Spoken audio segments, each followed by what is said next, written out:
I knew it was the end when the monitor began stretching the space between one beep and the next.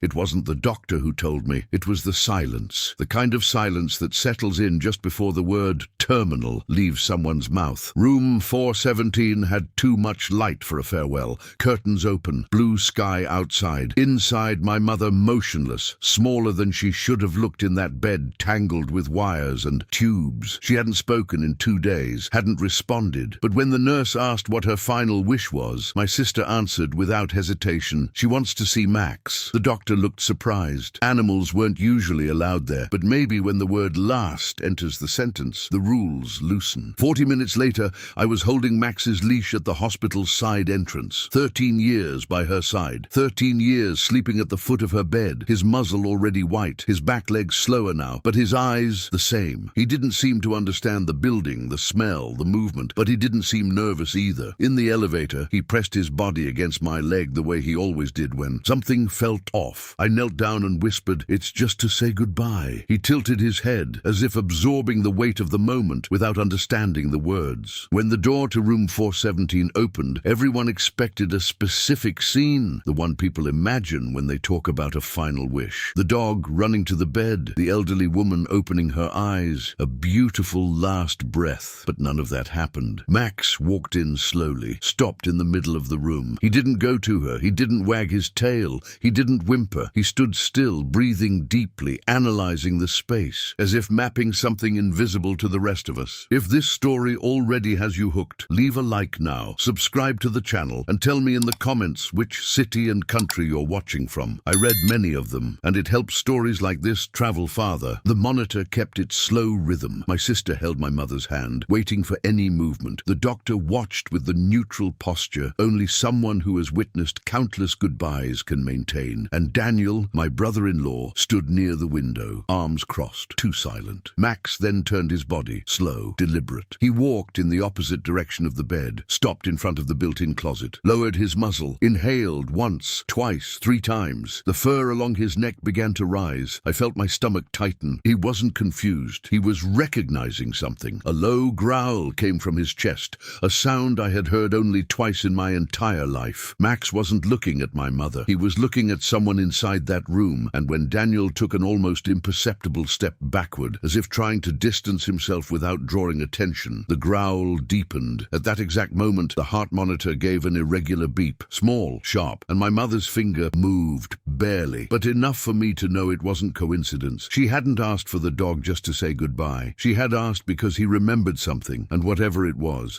still there. The room suddenly felt smaller. The air grew heavier, as if someone had shut an invisible window. Max didn't take his eyes off Daniel. The growl wasn't loud, but it was steady, controlled. It wasn't fear, it was a warning. Daniel tried to smile, that thin smile that never reaches the eyes. He must be nervous. Hospitals have a strange smell. His voice came out too steady for someone claiming not to care. I knew that tone. It was the same one he used during family arguments when he wanted to seem calm. But Max wasn't reacting to the environment. He was reacting to a presence. The doctor stepped forward. Maybe it's best to keep the animal closer to the patient. But before I could call Max back, he moved, not toward Daniel. He walked to the bed, pressed his muzzle against the side of the mattress, inhaled deeply near my mother's hand, and then looked back at Daniel, as if comparing scents, comparing memories. My sister frowned. That's strange. He always runs to her. Always. Since he was a puppy. Since before the accident. I hadn't thought about that night in years. At least that's what I told myself. But when Max let out another growl, deeper now, the memory came rushing back. 2 years ago. The staircase at the house. My mother at the bottom of the hallway floor. Daniel saying she had tripped, that she was confused, that she'd already been forgetting things.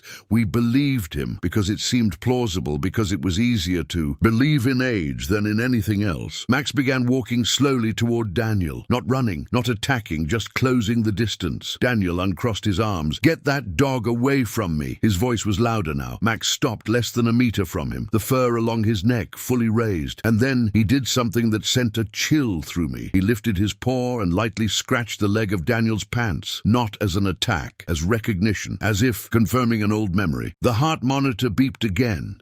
Irregular. My sister gasped. She moved again. I turned quickly to the bed.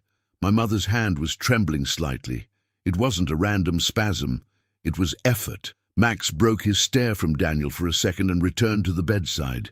He pressed his muzzle into her hand. The growl stopped. In its place came a low sound, almost a restrained whimper, and I understood something that made me feel cold despite the warm hospital air. Max wasn't reacting to the present. He was reacting to the past, and the past had begun on that staircase. I felt the floor tilt beneath my feet, as if memory were rearranging everything I thought I knew. The fall on the stairs, the fractured hip, the surgery, the slow recovery, and after that the rapid decline. We always repeated the same sentence. It was the fall that made everything worse. Daniel was the one who found her that night. Daniel was the one who called the ambulance. Daniel was the one who told the paramedics she had been getting confused in recent months.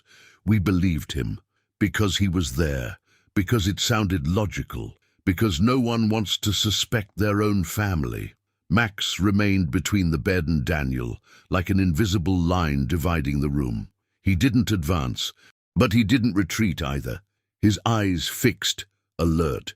Daniel tried to shift sideways, perhaps to step out of the dog's line of sight. Max followed the movement instantly, synchronized, as if tracking a scent that doesn't fade with time. The doctor looked at me. If the animal continues being aggressive, we'll need to remove him. The word aggressive bothered me. That wasn't aggression. It was alertness. My mother's. Breathing changed. A small sound, almost imperceptible. My sister leaned over her. "Mom?" No verbal response, but her fingers tightened slightly around Max's collar. It was minimal, but it was voluntary. I saw it. Max felt it too. He pressed his muzzle into her palm, then looked back at Daniel. And then I realized something I had never truly acknowledged before. Max didn't react this way to just anyone. He had always been balanced, trained. He only growled when someone trespassed in the yard at night. Or that other time, the night of the fall. I was out of town for work. My sister lived in another state. Daniel had stayed behind to help. He said my mother needed company, that she was forgetting pots on the stove, that it wasn't safe to leave her alone anymore. That night, according to him, he heard a noise, found her at the bottom of the stairs. But Max never liked going down those stairs. He always waited for her to go first. And that week, he had started sleeping outside her bedroom door, as if standing guard. Daniel took a deep breath and tried to laugh. "You're letting your imagination run wild." But his voice was different now, tighter. Max took 2 steps forward, not to bite, to block. He positioned himself squarely between Daniel and the bed, a movement too deliberate to be coincidence. The monitor beeped again, irregular rhythm. My mother tried to open her eyes, couldn't, but her lips moved. A sound came out, too faint to understand. Max tilted his head, as if listening to something we still couldn't hear, and in that instant I understood. She hadn't called for the dog to say goodbye. She had called the only one who had been there. That night, the room no longer felt like a hospital room. It felt like a silent courtroom, and Max was the only one who refused to accept lies. He didn't bark. He didn't attack. He simply held that firm position between Daniel and the bed, as if he knew exactly what he was preventing. The doctor murmured something about stress in the environment, but no one moved. My sister began to cry softly. "This doesn't make sense." Daniel always helped. The word helped hung in the air, too fragile to hold. Daniel wiped his forehead. Small beads of sweat appeared there despite the cold air conditioning. "You're turning this into a spectacle because of a dog."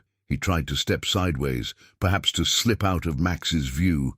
The growl returned, lower, deeper.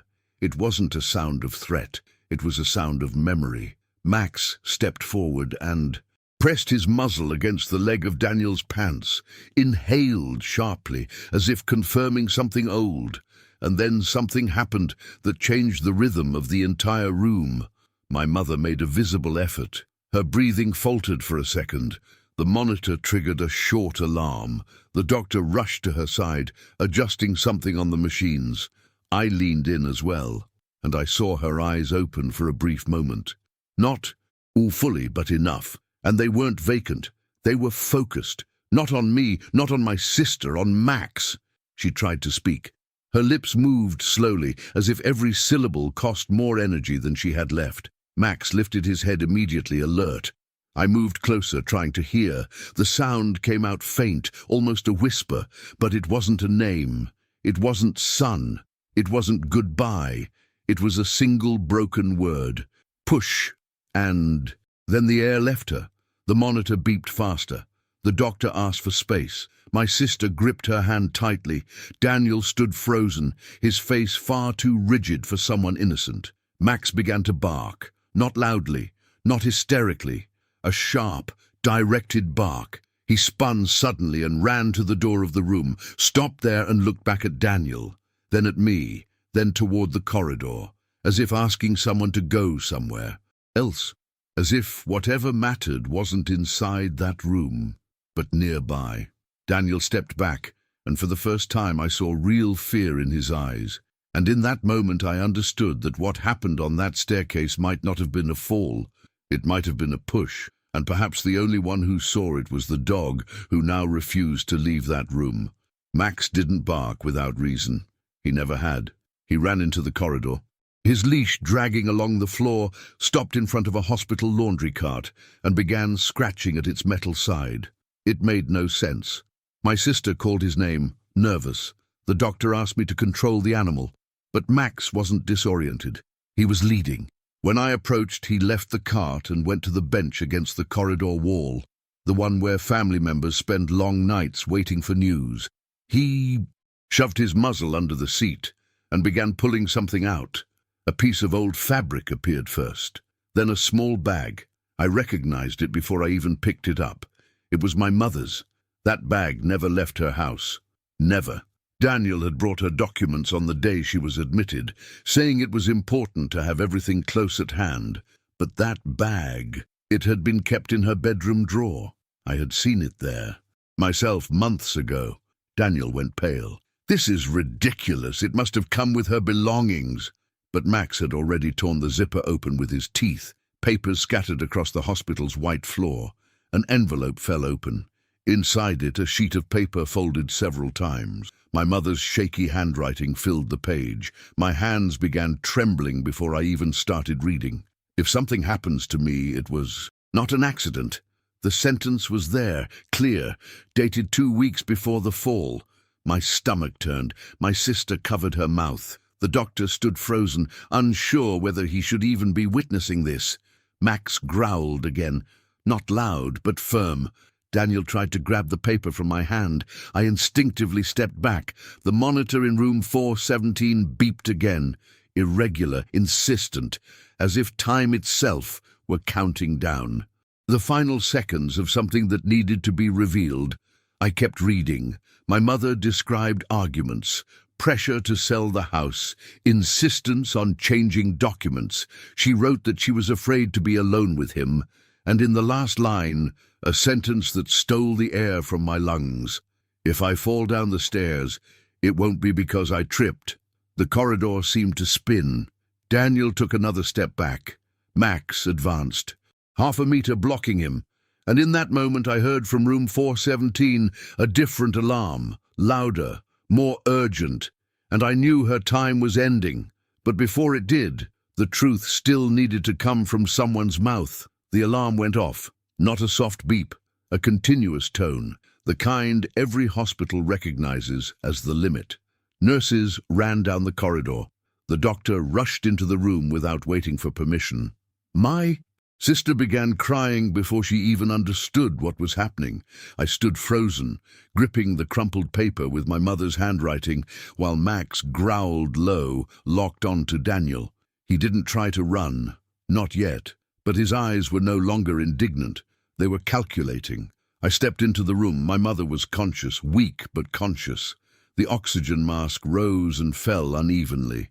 I moved closer to the bed and held her hand. She opened her eyes slowly. She didn't look for my sister, didn't look for the doctors. She looked for Max.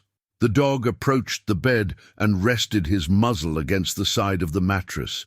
And then, with an effort that seemed to cost everything she had left, my mother whispered, he pushed. It wasn't a scream. It wasn't dramatic.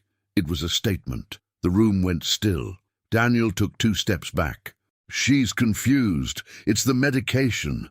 But my mother squeezed my hand with unexpected strength. Stares. Argument. He pushed me. Every word was a stone. Every syllable a weight dropped onto the floor. Max began barking. Not viciously, but loud enough to echo down the corridor. People gathered at the doorway. The doctor looked at Daniel. The hospital security guard, who had come up because of the commotion, stood at the entrance. That was when Daniel broke, not by yelling, not by crying, but by trying to leave. Suddenly, the man who claimed to be worried about her care said he needed to take care of something outside. The security guard blocked the exit. The letter was still in my hand. The bag was on the floor. Max stood between him and the door, and for the first time since I entered that hospital, I didn't feel fear. I felt certainty. The police were called. The hospital had cameras. It had records of his visit the night of the fall. It had documentation of his attempts to sell the house. And now there was something he hadn't expected. A witness who doesn't forget. Max had recognized the scent on the night of the fall, recognized the panic, recognized the guilt, and waited until her final wish was granted to react. Daniel was led away in handcuffs down that same white corridor where he had pretended concern for days. My mother didn't survive the night, but she didn't leave in silence. She left with the truth spoken. She left knowing the man who betrayed her would never again step inside the house she built. I walked out of the hospital at dawn with Max at my side. The sky above the parking lot was calm, too calm for everything that had happened inside. I knelt down and hugged that dog as if I were embracing justice itself, because sometimes the truth doesn't scream. It barks, it waits, and it protects until the very last second. If this story touched you, comment below where you're watching from and tell me something. Do you believe animals sense when something is wrong before we do?